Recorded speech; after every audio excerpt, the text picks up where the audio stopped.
ಎಲ್ರಿಗೂ ನಮಸ್ತೆ. ನಾನು ನವ್ಯ. ಇವತ್ತು ನಾನು ಈ ವಿಡಿಯೋದಲ್ಲಿ ಜರ್ಮನ್ ಗ್ರಾಮರ್ ಬಗ್ಗೆ ಹೇಳ್ತಿದ್ದೀನಿ. ಅಂದರೆ ಒಂದು ಟಾಪಿಕ್ ಪರ್ಸನಲ್ ಪ್ರೊನೌಮನ್, ಅಂದರೆ ಸರ್ವನಾಮಗಳು ಅಂತ ಕನ್ನಡದಲ್ಲಿ ಹೇಳ್ತೀವಿ. ಅದು ಬಗ್ಗೆ ಡೀಟೇಲಾಗಿ ಹೇಳ್ತೀನಿ, ಹೇಗೆ ಯಾವ್ಯಾವ್ದು ಬರುತ್ತೆ ಏನು ಅಂತ. Let start.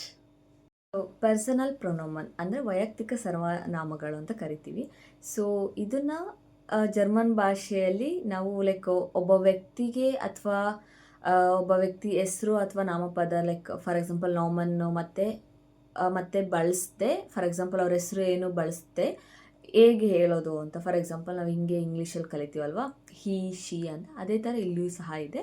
ಸೊ ಅದನ್ನು ನಾವು ಪರ್ಸನಲ್ ಪ್ರೊನೌಮನ್ ಅಂತ ಕರಿತೀವಿ. ಫಾರ್ ಎಕ್ಸಾಂಪಲ್, ನವ್ಯ ಇಸ್ಟ್ ಕ್ರಂಕನ್ಸ್ವೆಸ್ಟರ್, ನವ್ಯ ಆರ್ಬೈಟೆಡ್ ಇಮ್ ಆಲ್ಟರ್ನೇಮ್. ಅಂದರೆ ಇಲ್ಲಿ ನವ್ಯ ಅಂತ ಹೆಸರು ತೊಗೊಂಡಿದೆ, ಅಂದರೆ ನನ್ನ ಹೆಸರು. ಸೊ ನವ್ಯ ಅಂದರೆ ಲೈಕ್ ನವ್ಯ ನರ್ಸು, ಮತ್ತು ಅವರು ಓಲ್ಡ್ ಏಜ್ ಹೋಮಲ್ಲಿ ವರ್ಕ್ ಮಾಡ್ತಿದ್ದಾರೆ. ಫಾರ್ ಎಕ್ಸಾಂಪಲ್ ಅದೇ ನವ್ಯ ಬಳಸ್ತೆ ಹೇಗೆ ಹೇಳ್ಬೋದು ಅಂದರೆ, ನವ್ಯ ಇಸ್ ಕ್ರಂಕನ್ಸ್ವೆಸ್ಟರ್ ಝಿ ಆರ್ಬೈಟೆಡ್ ಇಮ್ ಆಲ್ಟರ್ನೇಮ್. ಇಲ್ಲಿ ಏನಾಯಿತು, ನವ್ಯ ಆರ್ಬೈಟೆಡ್ ಇಮ್ ಆಲ್ಟರ್ನೇಮ್ ಅನ್ನೋದ್ರ ಬದಲು ನಾವು ಝಿ ಯೂಸ್ ಮಾಡ್ಬೋದು. ಝಿ ಅನ್ನೋದೇನು ಪರ್ಸನಲ್ ಪ್ರೊನೌಮನ್. ಸೊ ಅದೇ ಥರ ನಮಗೆ ಜರ್ಮನಲ್ಲಿ ತುಂಬ ಪರ್ಸನಲ್ ಪ್ರೊನೌಮ್ ಇದೆ. ಸೊ ಯಾವ್ಯಾವುದು ಅಂತ ನೋಡೋಣ.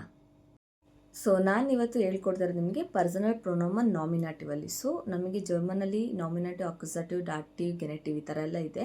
ಸೊ ಅದರಲ್ಲಿ ನಾನು ನಾಮಿನೇಟಿವಲ್ಲಿ ಏನೇನು ಬರುತ್ತೆ ಅಂತ ಹೇಳ್ಕೊಡ್ತಾ ಇದ್ದೀನಿ.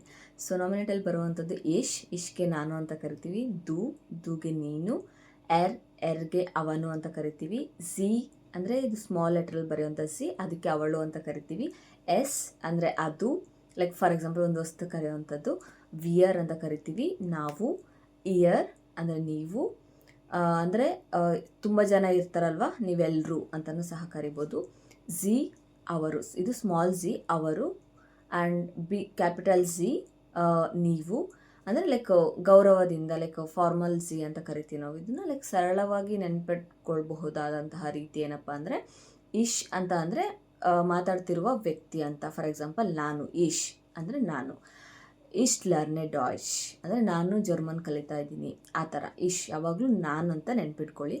ಆ್ಯಂಡ್ ದು ಅಂದರೆ ನಮ್ಮ ಮುಂದೆ ಇರುವಂತಹ ವ್ಯಕ್ತಿ ಮಾತಾಡೋದು. ಫಾರ್ ಎಕ್ಸಾಂಪಲ್ ನನ್ನ ಮುಂದೆ ಯಾರೋ ಇರ್ತಾರೆ ಅಂದರೆ ಅವ್ರಿಗೆ ನೀನು ಮಾಡ್ದೆ ಅಥವಾ ನೀನು ಓದ್ದ ಅಂತ ಕೇಳ್ತೀವಲ್ಲ, ಅದೇ ಥರ. ಅಲ್ಲಿ ದು ಬಿಸ್ಟ್ ಮೈನ ಫ್ರಾಂಡಿನ್ ಅಂದರೆ ನೀನು ನನ್ನ ಫ್ರೆಂಡು ಅಂತ ಕರೆಯುವಂಥದ್ದು. ಲೈಕ್ ನನ್ನ ಮುಂದೆ ಇರುವಂಥದ್ದು ಇದು ವ್ಯಕ್ತಿ ಜೊತೆ ಮಾತಾಡೋದಕ್ಕೆ ದು ಅಂತೀವಿ. ಆ್ಯಂಡ್ ಎರ್ ಅಂದರೆ ಲೈಕ್ ಪುರುಷ, ಲೈಕ್ ಅಂದರೆ ಹುಡುಗಂಗೆ ಅವನು ಅಂತ ಕರಿತೀವಲ್ಲ ಹಂಗೆ. ಫಾರ್ ಎಕ್ಸಾಂಪಲ್ ಇಸ್ಟ್ ಆರ್ಟ್ಸ್, ಲೈಕ್ ಅವನು ವೈದ್ಯ, ಆ ಥರ ನಾವು ಕರೆಯುವಂಥದ್ದು ಎರ್.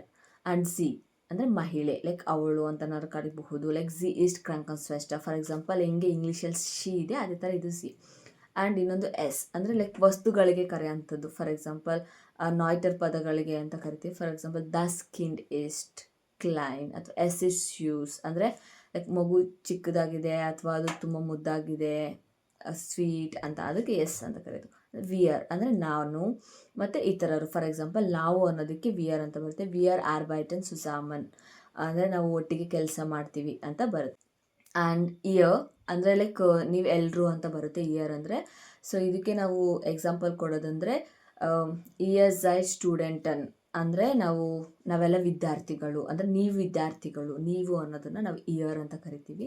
ಅಂದರೆ ಎಲ್ಲರಿಗೂ ಹೇಳೋದಕ್ಕೆ ಇಯರ್. ಆ್ಯಂಡ್ ಝಿ ಅಂದರೆ ಅವರು, ಅಂದರೆ ಫಾರ್ ಎಕ್ಸಾಂಪಲ್ ಝಿ ವೋನನ್ ಇನ್ ಡಾಚ್ಲ್ಯಾಂಡ್ ಅಂದರೆ ಅವರು ಜರ್ಮನಿಯಲ್ಲಿ ವಾಸಿಸ್ತಿದ್ದಾರೆ. ಅಂದರೆ ನಾರ್ಮಲ್ ಪ್ಲೂರಲ್ ಝಿನ ನಾವು ಸ್ಮಾಲ್ ಝಿಯಲ್ಲಿ ಬರಿತೀವಿ. ಆ್ಯಂಡ್ ಕ್ಯಾಪಿಟಲ್ ಝಿ ಅಂದರೆ ಲೈಕ್ ಗೌರವದಿಂದ, ಲೈಕ್ ಒಬ್ಬರಿಗೆ ಮರ್ಯಾದೆ ಕೊಟ್ಟು ನಾವು ಮಾತಾಡ್ಸ್ತೀವಲ್ಲ ಆ ಥರ. ಫಾರ್ ಎಕ್ಸಾಂಪಲ್ ವಿ ಐಸನ್ ಝಿ ಅಂದರೆ ನಿಮ್ಮ ಹೆಸ್ರೇನು ಅಂತ ನಾವು ಇವಾಗ ಫಾರ್ ಎಕ್ಸಾಂಪಲ್ ನಿಮ್ಮ ಹೆಸ್ರೇನು, ನಿನ್ನ ಹೆಸ್ರೇನು ಅನ್ನೋದಕ್ಕೆ ವ್ಯತ್ಯಾಸ ಇದೆಯಲ್ವ, ಆ ಥರ. ಸೊ ಇಷ್ಟು ಪರ್ಸನಲ್ ಪ್ರೊನೌಮನ್ ಇದೆ. ಇಶ್, ದು, ಎರ್, ಝಿ, ಎಸ್, ಇಯರ್, ಸ್ಮಾಲ್ ಝಿ ಆ್ಯಂಡ್ ಕ್ಯಾಪಿಟಲ್ ಝಿ ಆ್ಯಂಡ್ ವಿಯರ್. ಸೊ ಇಷ್ಟು 9 ಬರುತ್ತೆ. ಸೊ ಪ್ಲೀಸ್ ನೆನ್ಪಿಟ್ಕೊಳ್ಳಿದ್ದನ್ನೆಲ್ಲ, ಯಾರು ಮರೆಯೋಕ್ಕೆ ಹೋಗ್ಬೇಡಿ. ಫಾರ್ ಎಕ್ಸಾಂಪಲ್ ಹೇಳಿದ್ರೆ ಇಶ್ ಬಿನ್, ದು ಬೇಸ್ಟ್, ಎರ್ ಝಿ ಎಸ್ ಎಸ್ಟ್, ವಿಯರ್ ಸಿಂಡ್, ಇಯರ್ ಝೈಡ್, ಝಿ ಸಿಂಡ್, ಆ ಥರ. ಸೊ ಈ ಥರ ನಾವು ಪರ್ಸನಲ್ ಪ್ರೊನೌಮ್ನ ನಾವು ಹೇಳ್ಬೋದು. ಸೊ ಯಾರಿಗೆಲ್ಲ ಏನಾದರೂ ಇದ್ರ ಬಗ್ಗೆ ಡೌಟ್ಸ್ ಇದ್ದರೆ ಪ್ಲೀಸ್ ನನಗೆ ಕಾಮೆಂಟಲ್ಲಿ ತಿಳಿಸಿ. ನಿಮ್ಗೆ ಏನಾದರೂ ಅರ್ಥ ಆಗಿಲ್ಲ ಅಂದರೆ ನಾನು ನೆಕ್ಸ್ಟ್ ವೀಡಿಯೋದಲ್ಲಿ ಹೇಳ್ತೀನಿ. ಆ್ಯಂಡ್ ಇದು ಪರ್ಸನಲ್ ಪ್ರೊನೌಮನ್ ಎಲ್ಲ ನಾಮಿನೇಟಿವ್ ಅಲ್ಲಿ ಇಷ್ಟು ಬರುತ್ತೆ. ಸೊ ಇದಕ್ಕೆ ಮುಂದೆ ಹೇಗೆ ಕಾಂಜುಗೇಷನ್ ಇದೆ, ಹೇಗೆ ಸೆಂಟೆನ್ಸ್ ಫಾರ್ಮೇಷನ್ ಮಾಡೋದನ್ನೆಲ್ಲ ನಾನು ನೆಕ್ಸ್ಟ್ ವೀಡಿಯೋದಲ್ಲಿ ಹೇಳ್ತೀನಿ. Thank you so much for watching. Bye bye.